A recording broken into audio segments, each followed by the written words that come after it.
अस्सलामु अलैकुम वरहमतुल्लाहि वबरकातुहू।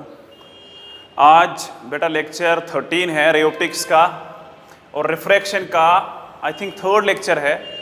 आज हम डिस्कस करेंगे concept of critical angle and total internal reflection.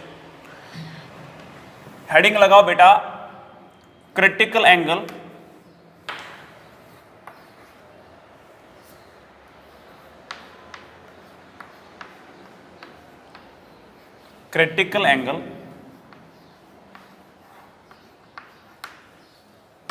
and total internal reflection. Total internal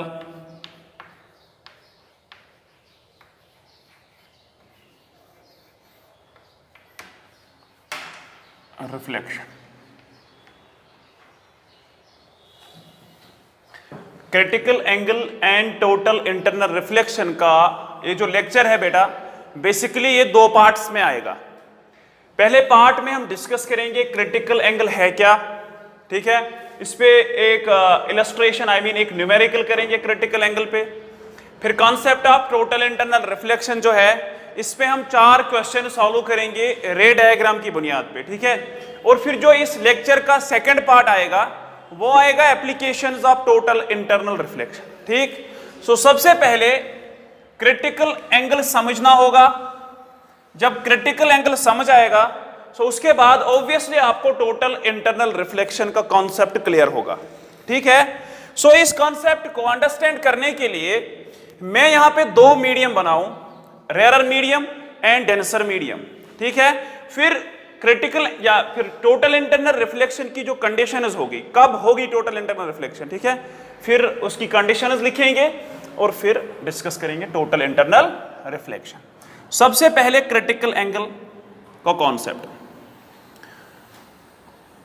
देखो बेटा, ये इंटरफेस है। What do you mean by interface? Interface उस लाइन को कहते हैं जो एक 2 मीडिया को सेपरेट करेगा। अगर मैं मानूं यहां पे बेटा एक मीडियम है, यहां पे एयर है और यहां पे गिलास है, जरूरी नहीं गिलास होगा, गिलास और एयर मीन्स ये डेंसर मीडियम होगा, ये रेयरर मीडियम होगा। ये है रेयरर मीडियम, राइट, जरूरी नहीं एयर होगा। लेट अस सपोज ये कोई मीडियम होगा जिसका रिफ्रैक्टिव इंडेक्स μ1 है। रेयरर मीडियम का मैं यहां पे डिनोट कर रहा हूं μ1 से।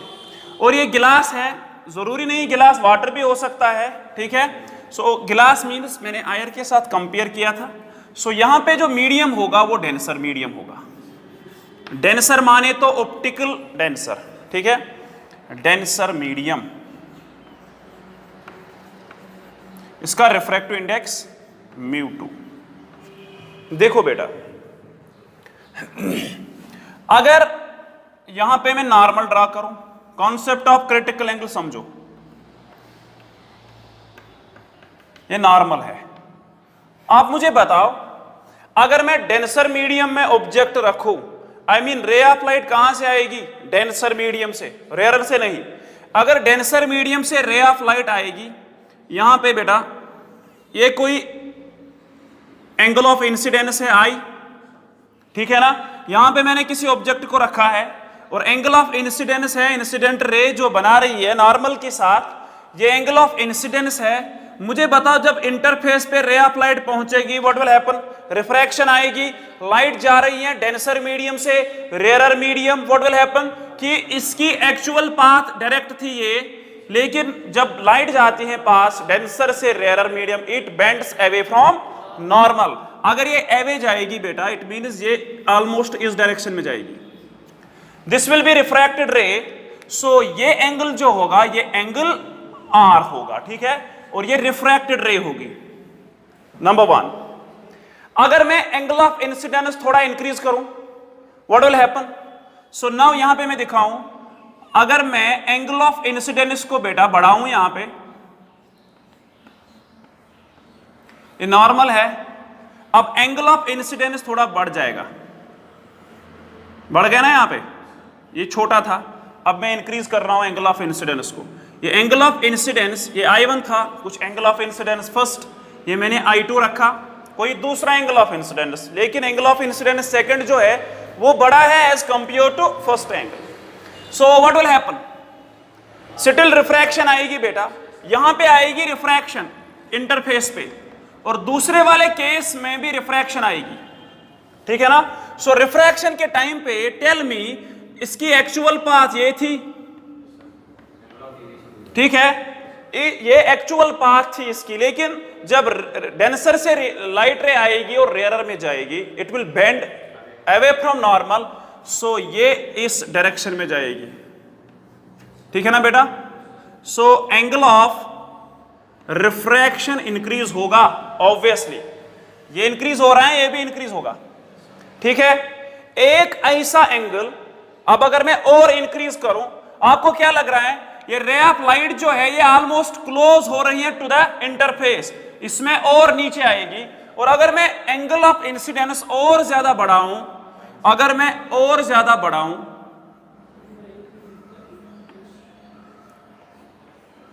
अगर मैं एंगल ऑफ इंसिडेंस और ज्यादा बढ़ाऊं, ये एंगल ऑफ इंसिडेंस है I3, रिफ्रैक्टेड रे जो होगी, देखो ये इसकी एक्चुअल पाथ होगी, है ना, this will B its actual path, लेकिन जब रिफ्रैक्शन आएगी it will bend away from normal, so it will go along the interface. ये रिफ्रैक्टेड रे होगी, रिफ्रैक्टेड रे बेटा कहां जाएगी, ये इंटरफेस के अलोंग ग्रेज करेंगी, this is what is called as grazing, इसको बोलते हैं ग्रेजिंग इमर्जेंस, ग्रेजिंग इमर्जेंस।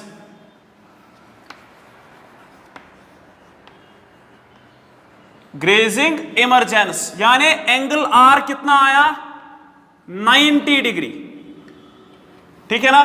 एक खास एंगल ऑफ इंसिडेंस, जिस एंगल ऑफ इंसिडेंस पे रिफ्रैक्टेड रे जो होगी, अगर वो पास हुई अलोंग द इंटरफेस, या अगर वो रिफ्रैक्ट हुई along the interface, right, this is what is called as grazing emergence. और ग्रेजिंग इमर्जेंस के टाइम पे जो एंगल ऑफ इंसिडेंस है उसको हम कहते हैं critical angle. So now what is critical angle, ये एंगल ऑफ इंसिडेंस, ये वो एंगल है, लेकिन रिमेंबर ये वो एंगल डेंसर मीडियम में है जब रिफ्रैक्टेड रे इंटरफेस के अलोंग ग्रेज करेंगी, राइट, आई मीन रिफ्रैक्शन होगी अलोंग द इंटरफेस, या in other language I can say critical angle वो एंगल है, वो angle of incidence denser medium में है जब एंगल ऑफ रिफ्रैक्शन 90 आएगा, ठीक है। सो यहां पे मैं लिखूं डेफिनेशन क्रिटिकल एंगल की। So critical angle, critical angle, ठीक है, critical angle is angle of incidence in the denser medium, ठीक है। The angle of incidence, angle of incidence in the denser medium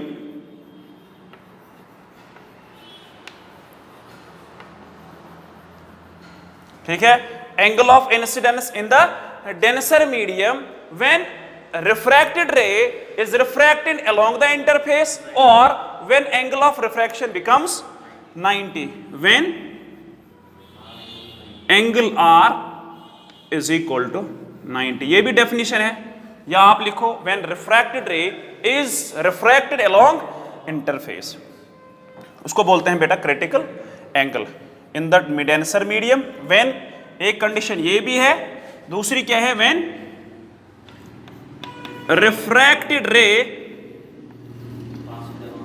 refracted ray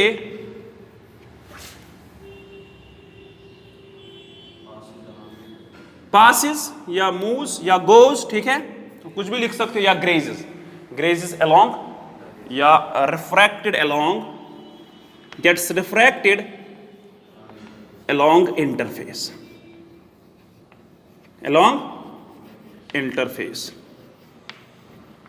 ठीक है बेटा, इसको क्या बोलते हैं, क्रिटिकल एंगल। अगर इस एंगल से ज्यादा एंगल होगा तो लाइट की रिफ्रैक्शन नहीं आएगी, ठीक है। सो इंसिडेंट रे अगर इस एंगल से ज्यादा एंगल पे आप इंसिडेंट करोगे डेंसर मीडियम में, जो लाइट होगी वो टोटली उसी मीडियम में वापस आएगी, and the phenomena is what is called as total internal reflection. फिलहाल आप क्रिटिकल एंगल पे फोकस करो, ठीक है। सो नाउ ये है क्रिटिकल एंगल। अगर मैं अब यहां पे सिनेलस लॉ अप्लाई करूं क्रिटिकल एंगल के टाइम पे, मुझे इक्वेशन हासिल होगी क्रिटिकल एंगल, ठीक है। क्वेश्चन है बेटा कि मुझे कैसे पता चलेगा कि पर्टिकुलर मीडियम में क्रिटिकल एंगल क्या है, ठीक है, यानी किस एंगल पे टोटल इंटरनल रिफ्लेक्शन फिर आएगी उसके बाद, आई मीन किस एंगल पे ग्रेजिंग इमर्जेंस आएगी, मुझे वही मेरा क्वेश्चन है। जरूरी नहीं यहाँ पे मतलब यहाँ पे गिलास होगा, यहाँ पे वाटर होगा, यहाँ पे कुछ भी हो सकता है डेंसर, ये रेयरर है, ये डेंसर है, लिहाजा कंडीशन इंपॉर्टेंट ये है कि light should come from denser medium to rarer medium, ठीक है। सो यहां पे आप समझो, अगर यहां पे बेटा सिनेलस लॉ अप्लाई करेंगे, applying Snell's law in grazing emergence, यहां पे मैं थोड़ा लिखूं, जब angle of incidence less than critical angle C, ठीक है, सी को मैं क्रिटिकल एंगल से लिख रहा हूं वहां पे। सो मुझे बताओ क्या आएगी, रिफ्रैक्शन आएगी, ठीक है ना, रिफ्रैक्शन आएगी, ठीक है।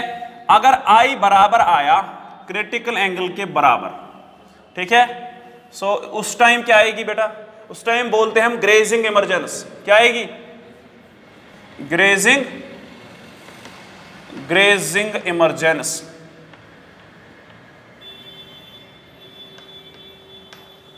अगर आई होगा ग्रेटर देन सी, सो फिर टोटल इंटरनल रिफ्लेक्शन आएगी, फिर आएगी टोटल इंटरनल रिफ्लेक्शन, ठीक है। सो इसको हम शॉर्टकट में लिख सकते हैं TIR, phenomena of TIR, total internal reflection, ठीक है। अब क्रिटिकल एंगल निकालेंगे हम, मीडियम का क्रिटिकल एंगल कितना होगा, क्रिटिकल एंगल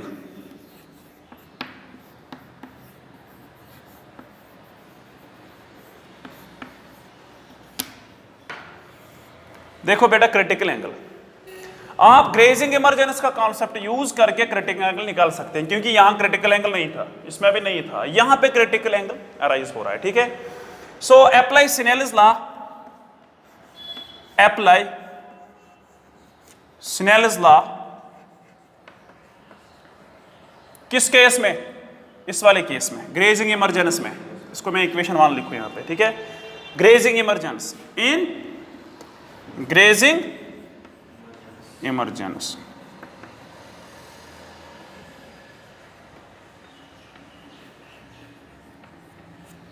ठीक है बेटा, ग्रेजिंग इमर्जेंस पे आप अप्लाई करो। बताओ क्या आएगा, मैंने कहा कि आप sine I by sine R is equal to refractive index of second with respect to first, और सिंप्लीफिकेशन के लिए मैंने कहा था आपको जिस मीडियम का रिफ्रैक्टिव इंडेक्स उसी का साइन ऑफ आई, ठीक है। मैं यहां पे लिखूं sine of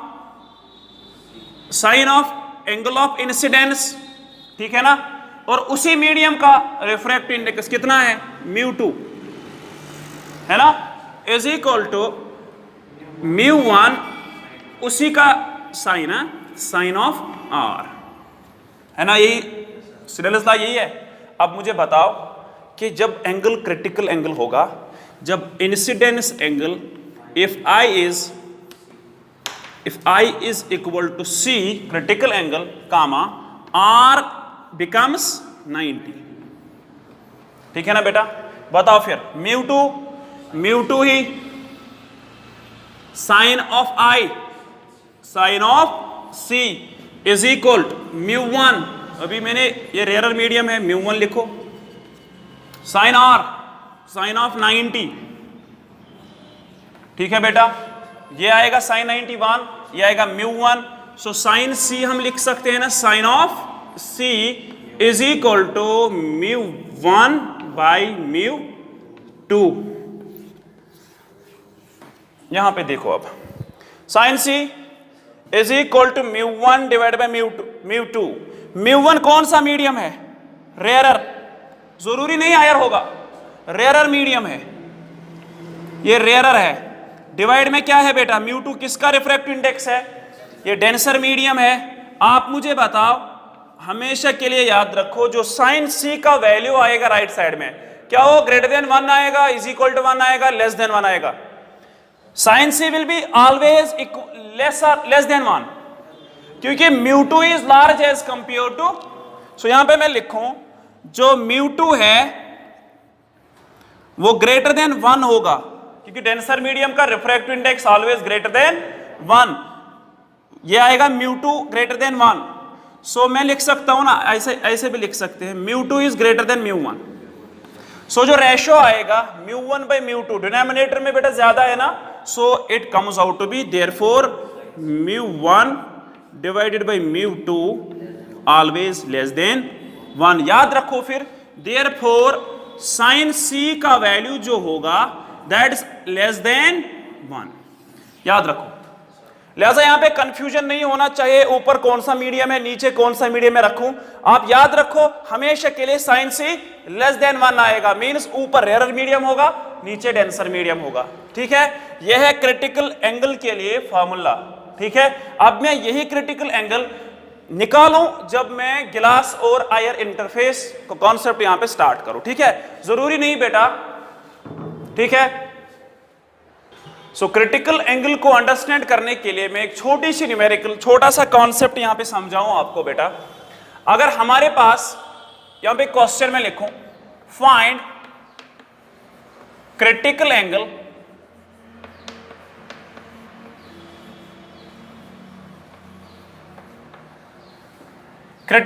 between rarer medium, यानी रेयरर मीडियम आयर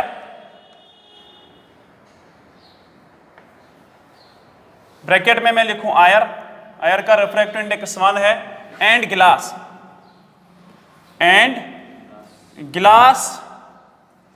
ठीक है, जिसका रिफ्रैक्टिव इंडेक्स है 1.5। जरूरी नहीं हर किसी गिलास का 1.5 होगा। ठीक है, सो जरूरी नहीं 1.5 होगा, जो दिया होगा आप वही पुट करना फिर। ठीक है, सो एट इंटरफेस पे ही रिफ्रैक्शन आएगी। ठीक है बेटा, सो याद रखना इस न्यूमेरिकल को, क्योंकि ये काफी इंपॉर्टेंट है। आपको फ्यूचर जो भी आप न्यूमेरिकल सॉल्व करोगे आगे, आपको ये काफी हेल्प करेगा।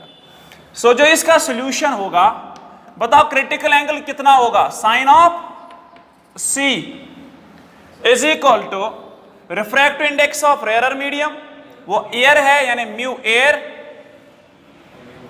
To the refractive index of denser medium, वो गिलास है। वैल्यू आएगा बेटा, आयर का रिफ्रैक्टिव इंडेक्स 1 है, गिलास का रिफ्रैक्टिव इंडेक्स 1.5 है। ठीक है, ये आएगा साइन ऑफ C। अगर आप ये डेसिमल खत्म करोगे, ये बनेगा 15, यहां पे ऊपर आएगा 10, ये बनेगा 10/15। ठीक है, क्लियर? ये बनेगा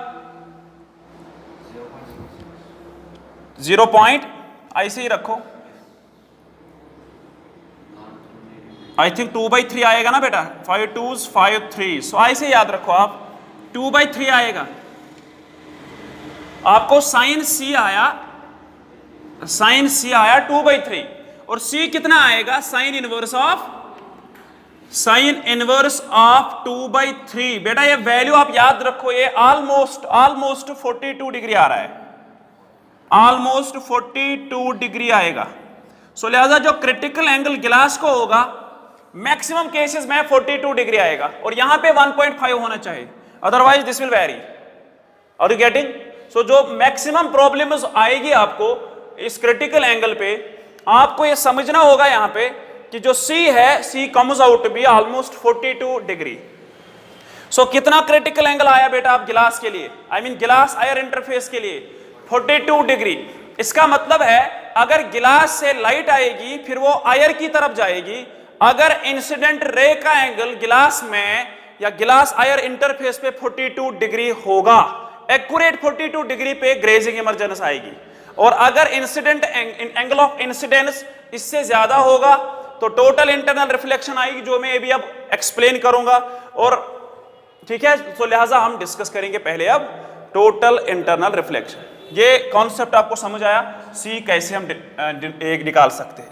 अलबत्ता बेटा एक चीज आप याद रखो कि हम इस फॉर्मूले को ऐसे भी लिखते हैं ना, sine of C is equal to 1/μ। ये हमेशा ठीक नहीं है, क्योंकि जरूरी नहीं है आपका दूसरा मीडियम आयर होगा, वो ऑलमोस्ट रेयर होगा एज कंपेयर टू डेंसर। आपको एक मीडियम याद रखो, डेंसर होगा, दूसरा रेयर होगा, लिहाजा बेटर है आप यही फॉर्मूले याद रखो। और आयर के लिए आप डायरेक्टली फिर यहाँ पे 1 पुट कर सकते हैं। सो ये भी कोई बुक फार्मूला लिखती है, लेकिन ये एग्जैक्ट फार्मूले नहीं है कि आप हर किसी जगह ये पुट नहीं कर सकते हो। हालांकि आप पुट कर सकते हो, अगर आपके पास गिलास होगा और आयर होगा, आप यहाँ पे 1/μ गिलास पुट कर सकते हो। अगर वाटर होगा म्यू वाटर पुट कर सकते, लेकिन विथ रिस्पेक्ट टू एयर। अगर कोई दूसरा मीडियम होगा, फॉर एग्जाम्पल वाटर और गिलास होगा, आप फिर यहाँ पे वो पुट नहीं कर सकते हो। आपको यहाँ पे हमेशा देखना है जो रेयर होगा वो ये और डेंसर होगा वो ये।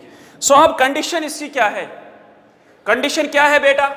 अब टोटल इंटरनल रिफ्लेक्शन के लिए कंडीशन समझो, मैंने एंगल ऑफ इंसिडेंस रखा कुछ, रिफ्रैक्शन आई, मैंने एंगल ऑफ इंसिडेंस इंक्रीज किया, सो रिफ्रैक्शन ही आई, लेकिन जो रिफ्रैक्टेड रेज है वो ऑलमोस्ट बेंड हो रही है टुवर्ड्स इंटरफेस। और एक ऐसा एंगल ऑफ इंसिडेंस जहां पे ग्रेजिंग इमर्जेंस आई, यानी एंगल ऑफ रिफ्रैक्शन 90 आया, ठीक है। अगर मैं अब एंगल ऑफ इंसिडेंस और इंक्रीज करूं, if I will increase angle of incidence beyond this, so I mean यहां पे अगर नॉर्मल है, ठीक है, सो ये एंगल ऑफ इंसिडेंस है, I is greater than C, what will happen? ये जो इंसिडेंट रे है वापस जाएगी उसी मीडियम में, और यहां पे होल्ड होगा लॉ ऑफ रिफ्लेक्शन, यानी जितना ये एंगल होगा ग्रेटर देन C, ठीक है, तो यहां पे बेटा उतना ही एंगल आएगा, जितना यहां पे एंगल होगा उतना यहां पे एंगल होगा। और याद रखो डेंसर मीडियम से फिर लाइट आएगी और डेंसर मीडियम में ही चली जाएगी। सो सेम मीडियम में लाइट की बेंडिंग आ रही है, so the phenomena is what is called as reflection. लेकिन जो एनर्जी होती है वो ऑलमोस्ट सारी यहां पे जाया नहीं होती है, सारी एनर्जी रिफ्लेक्ट होके उसी मीडियम में वापस चली जाती है।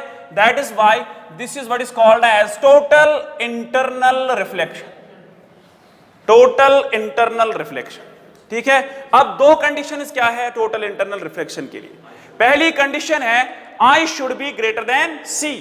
नंबर सेकंड है कि light should come from denser medium to rarer medium. ये दो कंडीशंस आप याद रखो, फिर हम इस टोटल इंटरनल रिफ्लेक्शन पे क्वेश्चन सॉल्व करेंगे। सो दो important points, two conditions, two conditions for total internal reflection. पहली कंडीशन क्या है? I should be greater than critical angle, क्योंकि क्रिटिकल एंगल तक आपको क्या लग रहा है? रिफ्रैक्शन आ रही है, रिफ्रैक्शन आ रही है। सो यहां पे भी आप देखोगे ये भी टोटल इंटरनल रिफ्लेक्शन नहीं है। जब क्रिटिकल एंगल से ज्यादा एंगल आएगा तो तभी टोटल इंटरनल रिफ्लेक्शन आएगी। दूसरा है light should come from, light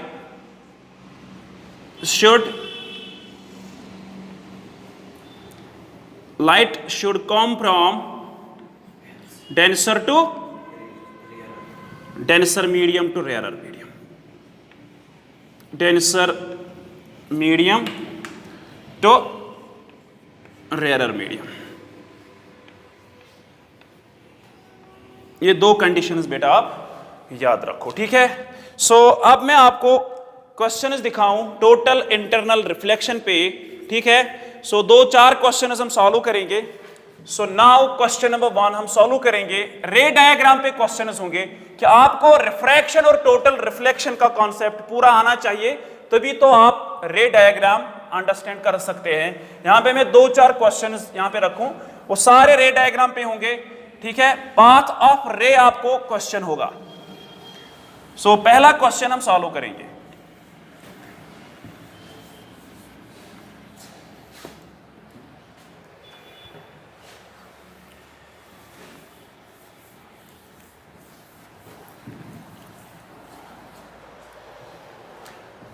यह है पहला क्वेश्चन।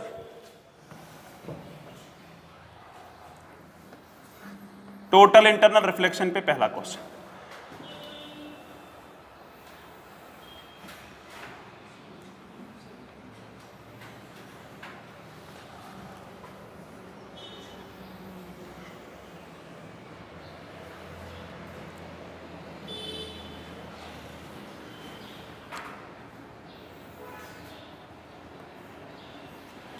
ये इंसिडेंट रे है, ये इंसिडेंट रे है बेटा, जो यहां पे एंगल बन रहा है इसके साथ यहां पे 90 है, ठीक है। और ये जो सरफेस है ना, ये यहां से ट्रायंगल बन रहा है, ये जो मटेरियल है ये गिलास है, ठीक है। सो दिस मटेरियल इज गिलास। गिलास का ये जो मटेरियल है इसका रिफ्रैक्टिव इंडेक्स, इसमें क्रिटिकल एंगल जो है, जो C है वो ऑलमोस्ट 42 डिग्री है, क्योंकि यहां से एयर है, एयर और गिलास, ये एयर है और ये गिलास है, ठीक है। रे ऑफ लाइट जा रही है, इंसिडेंट रे है, ठीक है। ये एयर है, यहां से बेटा इंसिडेंट रे ऑफ लाइट आ रही है। क्वेश्चन है, आप इस रे डायग्राम की कंप्लीट पाथ बताओ, कहां जाएगी रे? कंप्लीट, एक क्वेश्चन पहला, कंप्लीट पाथ ऑफ इंसिडेंट रे, इंसिडेंट रे। और याद रखो यहां पे जो एंगल है वो 42 डिग्री है, ठीक है। समझो, इस पे बच्चे कंफ्यूजन के शिकार हो जाते हैं।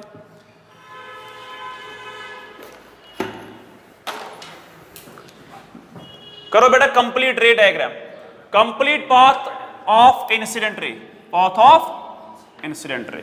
समझो, ये इंसिडेंट रे आई, इसने इस सरफेस के साथ 42 डिग्री बनाया, लेकिन ये मुझे नहीं देखना है, मुझे एंगल ऑफ इंसिडेंस देखना है।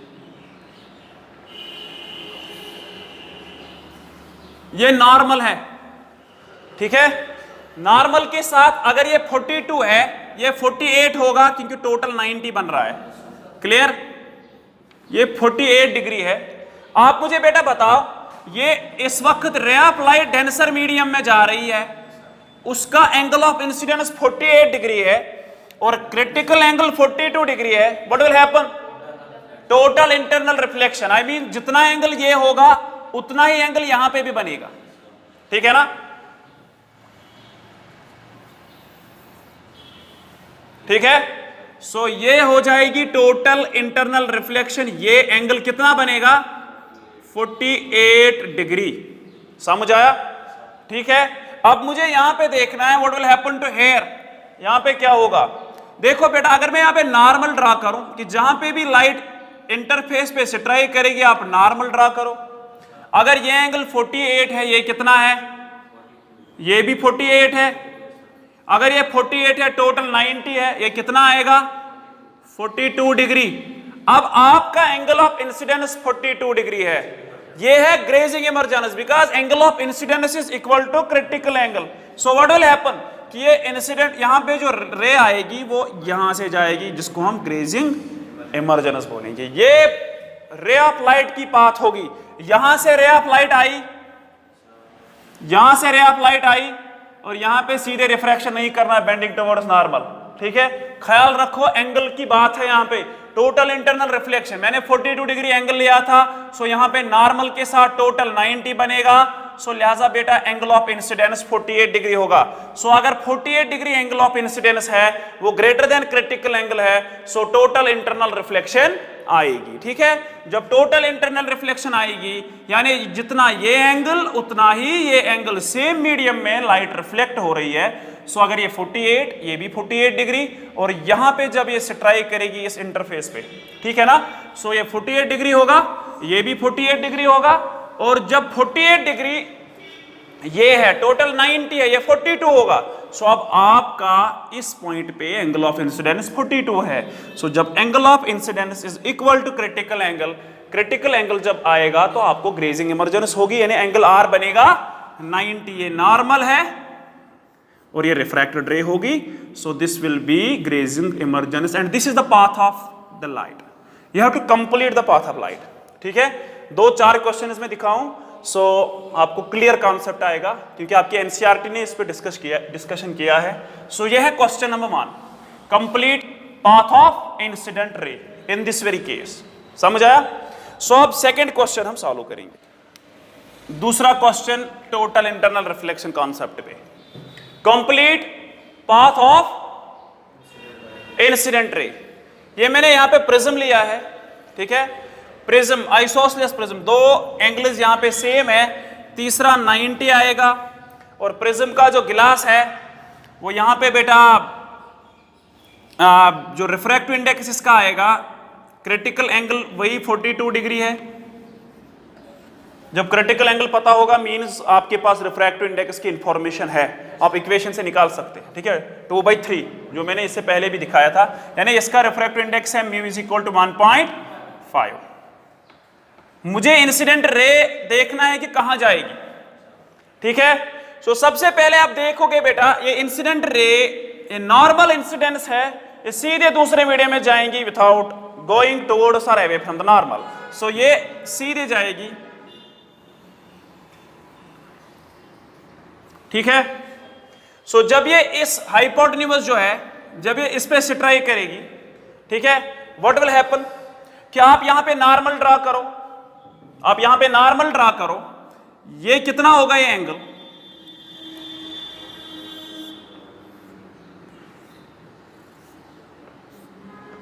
ये है नॉर्मल।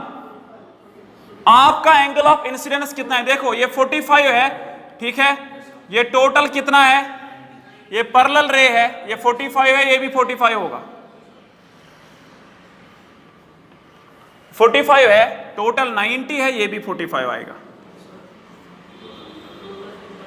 अब जो यहां पे एंगल ऑफ इंसिडेंस है बेटा, एंगल ऑफ इंसिडेंस ये वाला एंगल, ये नॉर्मल के साथ ये एंगल बना रहा है, ठीक है ना, ये ग्रेटर देन सी है, I mean this is greater than critical angle. What will happen, यहां पे आएगी total internal reflection, I mean अगर ये 45 है, यहां पे समझो जब टोटल इंटरनल रिफ्लेक्शन आएगी, यहां पे 45 है, जो रिफ्रैक्टेड रे होगी वो भी 45 डिग्री पे रिफ्रैक्ट होगी इनसाइड में, सॉरी रिफ्लेक्ट होगी।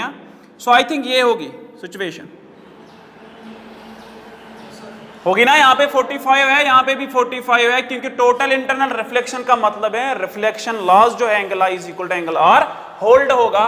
सो ये बेटा यहां पे जब स्ट्राइक करेगी किस पे, इस इंटरफेस पे सीधे चली जाएगी। समझ आया? ये है सेकंड क्वेश्चन। अब इसको थोड़ा एंगल्स में डेविएशन लाएंगे हम, ठीक है। अब प्रिज्म जो है यहां पे 60 डिग्री पे रखेंगे, यहां पे 30, फिर देखेंगे क्या होगा, फिर यहां से लाइट ड्रा करेंगे, we will see what will happen, ठीक है। सो अब है, ये है क्वेश्चन नंबर 2। अब क्वेश्चन 3 सॉल्व करेंगे हम इसमें। Find path of incident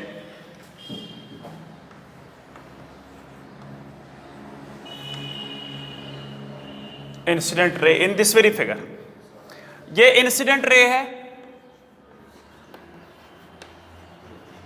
incident ray, ये स्ट्राइक कर रही है बेटा प्रिज्म पे। जो प्रिज्म का मटेरियल है उसका रिफ्रैक्टिव इंडेक्स है 1.5, आई मीन 3/2। सो लेकिन गिवन इंफॉर्मेशन जो है, ये भी गिवन इंफॉर्मेशन है, ये क्वेश्चन में गिवन है, क्योंकि आपको शायद आंसर में कहीं पे जरूरत लगेगा, इसीलिए ये गिवन है क्वेश्चन में। सो हमें क्वेश्चन पूछ रहा है फाइंड पाथ ऑफ इंसिडेंट रे। आपको रे डायग्राम बनानी है इसमें कि व्हाट विल हैपन, क्या टोटल इंटरनल रिफ्लेक्शन होगी, क्या रिफ्रैक्शन होगी, राइट। सो वो यहां पे सॉल्व पूरा करना है, ठीक है। ये है क्वेश्चन 3। देखो बेटा इसका सॉल्यूशन क्या लग रहा है, इंसिडेंट रे आ रही है नॉर्मल टू द इंटरफेस, सो सीधे जाएगी, ठीक है। सो ये बेटा रिफ्रैक्टेड रे होगी, पाथ डिविएट नहीं होगी। अब अगर यहां पे देखोगे,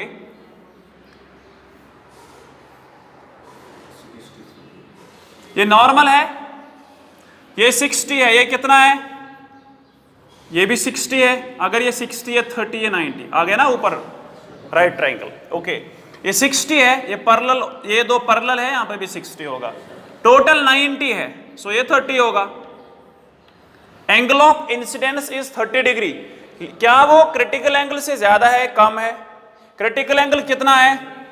42 है क्रिटिकल एंगल।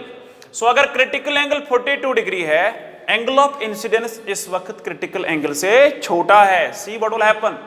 क्या होगी? रिफ्रैक्शन होगी। Very good. Total internal reflection नहीं होगी। आप देखो ये इंसिडेंट रे आ रही है, एक्चुअल में अगर इसकी कोई डिविएशन नहीं आती तो ये इस डायरेक्शन में जाती, लेकिन ये डेंसर मीडियम से रेयरर मीडियम की तरफ जा रही है। कहां जाएगी? अवे फ्रॉम नॉर्मल और towards normal? Away from normal. Very good. ये नॉर्मल है, सो ये इस डायरेक्शन में जाएगी। ठीक है। सो मैं ये भी निकाल सकता हूं ये किस एंगल पे इमर्जेंट होगी वहां पे। ठीक है, किस एंगल पे इमर्जेंट होगी वही मुझे निकालना है। जो आर है वो मैं निकाल सकता हूं। ये क्वेश्चन है। ठीक है, ये पाथ ऑफ रे है। अब इनसाइड प्रिज्म ये नहीं जाएगी। ठीक है, अब ये बाहर आएगी यहां पे एक एंगल पे, वो एंगल में निकाल सकता हूं इजीली। बताओ सिनेल्स लॉ। अब यहां पे आर निकालने के लिए मैं सिनेल्स लॉ इस्तेमाल कर सकता हूं। बोलो क्या है सिनेल्स लॉ बेटा? सिनेल्स लॉ है जहां से लाइट आ रही है, देखो एंगल ऑफ इंसिडेंस इसी मीडियम का refractive index is equal to angle R इसी मीडियम का रिफ्रैक्टिव इंडेक्स। मैं लिख सकता हूं म्यू गिलास साइन 30। ठीक है ना, म्यू जी साइन 30 आएगा is equal to mu air sine of R. यही आर मुझे निकालना है। ठीक है ना बेटा। सो म्यू ईयर कितना है, क्योंकि वहां पे ईयर है रेयरर मीडियम। म्यू गिलास कितना लिया है मैंने? 3/2, वही है ना 3/2। सो ये है 3/2। साइन 30 का वैल्यू 1/2। ठीक है ना, is equal to mu air का वैल्यू 1 साइन आर। 3 1s ये आएगा 3/4 इज equal to sine R. R का वैल्यू कितना आएगा? साइन इनवर्स 3/4, वो गिवन है, वो आपको कैलकुलेट नहीं करना है, इसीलिए क्वेश्चन में गिवन था। आर आया आपको 49 डिग्री पे आपकी रे इमर्जेंट होगी। समझ आया? समझ आया बेटा? अब इससे और थोड़ा स्टैंडर्ड क्वेश्चन सॉल्व करेंगे हम। ठीक है, ये 3 क्वेश्चन हैं जहां से आप क्लियर अंडरस्टैंड कर सकते हो कि रे डायग्राम कैसे बनेगी। अगर इंसिडेंट रे एक पर्टिकुलर डायरेक्शन में आएगी, किस मीडियम में जाएगी, अगर मुझे उस मीडियम की इंफॉर्मेशन गिवन होगी, so I can retrace the path of the particle, या आई कैन, मैं ये रेज ऑफ लाइट जो होगी मैं इसकी पूरी पाथ दिखा सकता हूं, कहां जाएगा, रिफ्रैक्शन होगी, टोटल इंटरनल रिफ्लेक्शन आएगा। ठीक है, सो यहां तक आप पूरा अंडरस्टैंड कर सकते हो जो भी क्वेश्चन आएगा। अब चौथा क्वेश्चन इस कॉन्सेप्ट पे, और लास्ट वाला क्वेश्चन इंपॉर्टेंट क्वेश्चन है वो। सो चौथा क्वेश्चन है बेटा, find path of incident ray. ठीक है, so path of incident ray diagram ये है। अगर हमारे पास प्रिज्म है, प्रिज्म का ये एंगल 60 है, ये एंगल 30 है और ये 90 बनेगा। ठीक है, प्रिज्म का जो मटेरियल है उसका रिफ्रैक्टिव इंडेक्स है 3/2 और क्रिटिकल एंगल 42 डिग्री है। आई मीन इंटरफेस पे 42 डिग्री एंगल पे टोटल इंटरनल रिफ्लेक्शन आएगी, क्योंकि इस प्रिज्म के सराउंडिंग में एयर है। ठीक है, क्वेश्चन है find path of incident ray. ये इंसिडेंट रे है, आप पाथ इसकी कंप्लीट करो। ठीक है, देखो बेटा, जब इंसिडेंट रे आएगी, ये नॉर्मल इंसिडेंस पे है, ये सीधे इस मीडियम में जाएगी। ठीक है ना, सीधे स्ट्रेट आएगी यहां पे। देखो अब जब ये यहां पे स्ट्राइक करेगी, आप मुझे बताओ, ये 60 है, ये 90 है, ये कितना है 30। मुझे बता नॉर्मल के साथ कितना एंगल होगा? ये आएगा 60। सो 60 degree is angle of incidence, है ना। सो अगर एंगल ऑफ इंसिडेंस 60 डिग्री है, बताओ क्या होगा यहां पे? रिफ्रैक्शन होगी या टोटल इंटरनल रिफ्लेक्शन? TIR होगा यहां पे। क्यों? क्योंकि एंगल ऑफ इंसिडेंस 60 डिग्री है, वो ग्रेटर देन क्रिटिकल एंगल है। सो टोटल इंटरनल रिफ्लेक्शन आएगी। सो ये 60 है, ये भी 60 आएगा, ठीक है बेटा। सो ये भी 60 आएगा, क्लियर, ये ना 60। सो अगर ये 90 है, ये 60 है, ये कितना आएगा, ये कितना आएगा, ये भी 60 आएगा। और जो नॉर्मल होगा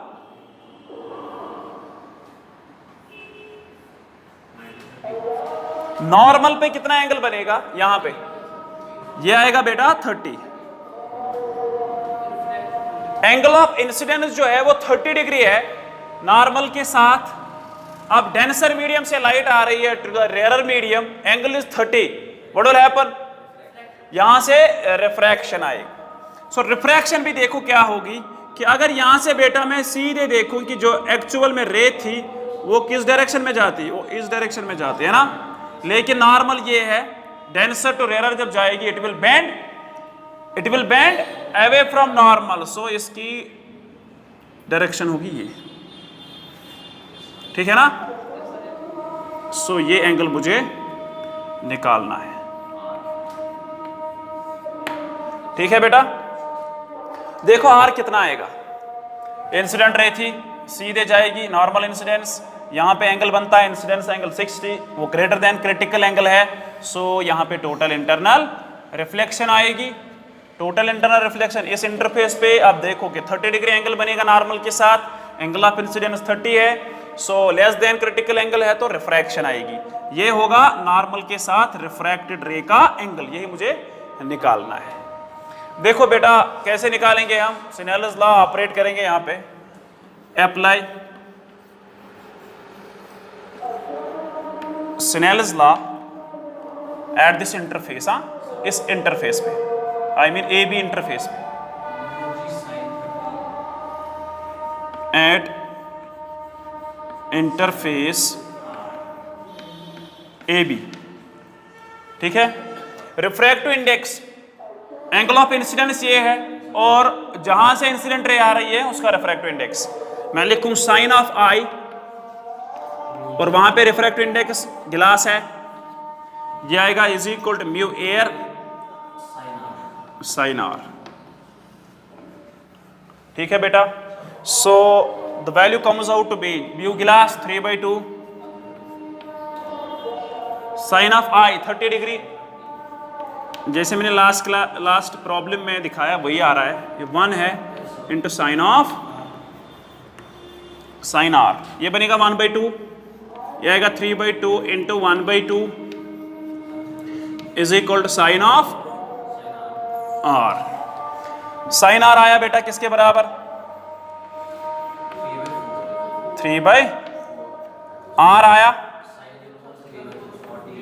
sign inverse of 3/4, so r comes out to be 49 degree. जो एंगल ऑफ रिफ्रैक्शन आएगा वो होगा 49 डिग्री, ठीक है। I think this completes the portion 1 जिसमें हमने डिस्कस किया क्रिटिकल एंगल, ठीक है, और क्रिटिकल एंगल की डेरिवेशन भी, और वहां पे ध्यान दो बेटा कि क्रिटिकल एंगल जो साइन सी है वो बराबर है refractive index of rarer medium to the refractive index of denser medium. और फिर क्रिटिकल एंगल के बाद जब एंगल ग्रेटर देन क्रिटिकल एंगल होगा तो टोटल इंटरनल रिफ्लेक्शन होगी। टोटल क्यों बोलते हैं, क्योंकि जो रे आएगी उस मीडियम में कोई रिफ्रैक्शन नहीं आएगी, खाली एक ही फिनोमेना होगा, वो होगा रिफ्लेक्शन, और लॉज ऑफ रिफ्लेक्शन होल्ड होंगे कहीं पे भी। सो जब टोटल इंटरनल रिफ्लेक्शन हम देखते हैं, सो अब हमने बेटा को 4 क्वेश्चन इस पे सॉल्व किए। क्या आप रे इंसिडेंट रे की पाथ देख सकते हो कि रिफ्रैक्शन आएगी या टोटल इंटरनल रिफ्लेक्शन आएगी, क्योंकि आगे वाले जो कॉन्सेप्ट्स फिर आएंगे वहां पे आपको फिर ये जरूरत लगेगा, ठीक है। सो ये पार्ट 1 है टोटल इंटरनल रिफ्लेक्शन का। नेक्स्ट पार्ट में हम इसकी एप्लीकेशंस डिस्कस करेंगे, जिसमें हम mirage formation, total internal reflection, right, वो सारे इसके रिलेटेड फिनोमेनास और एप्लीकेशंस डिस्कस करेंगे, ठीक है। सो तब तक के लिए बेटा अल्लाह हाफ़िज़।